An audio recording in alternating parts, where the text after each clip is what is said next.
औज़ुबिल्लाहि मिनश्शैतानिर्रजीम बिस्मिल्लाहिर्रहमानिर्रहीम। अस्सलामु अलैकुम। एक शख्स दरख्त के नीचे सोया हुआ था। अचानक उसने देखा कि बिच्छू उसकी तरफ आ रहा है तो वो थोड़ा पीछे हट गया।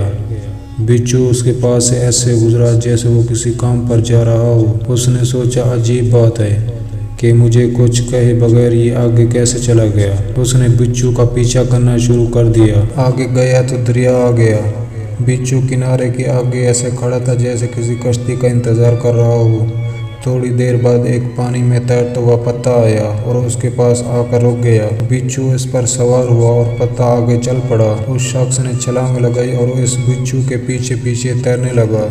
बिच्छू दरिया के दूसरे किनारे पर पहुंच गया। जब बिच्छू दरिया के दूसरे किनारे पर पहुंचा तो पत्ता रुका। बिच्छू उतर गया।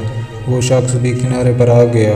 बिच्छू चलता हुआ दूर एक आदमी के पास पहुंचा जो सोया हुआ था। उसके करीब जाकर रुक गया। दूसरी तरफ सांप आ रहा था। जैसे ही सांप सोए हुए शख्स को डसने लगा तो बिच्छू ने सांप को डस लिया। सांप मर गया और बिच्छू आगे चला गया। वो शख्स जो बिच्छू के पीछे यहाँ तक पहुँचा था उसने सोए हुए आदमी के पाँव पकड़ लिए। वो जाग गया तो उसे कहने लगा कि आप तो बड़े बुजुर्ग हैं।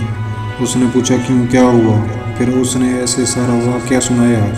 वाक़या सुनने के बाद उसने कहा, भाई मैं तो यहूदी हूँ। उस शख्स ने यहूदी को छोड़ा और उसे सद्दे में रख दिया और कहने लगा, आए मेरे मालिक, तू एक बंदे को बचाने के लिए इतना बड़ा कारखाना चलाता है। मैं दिन रात ख्वामख्वाह परेशान होता हूँ। तुम मेरे बारे में इससे भी ज़्यादा बेहतर कर रहा होगा। अगर मेरी आंखें खोल दी जाएं, अल्लाह मेरे साथ क्या मामलात कर रहा है और कहाँ कहाँ से हमारी मदद कर रहा है तो हम कभी सिर सद्दे से भी ना उठाएं।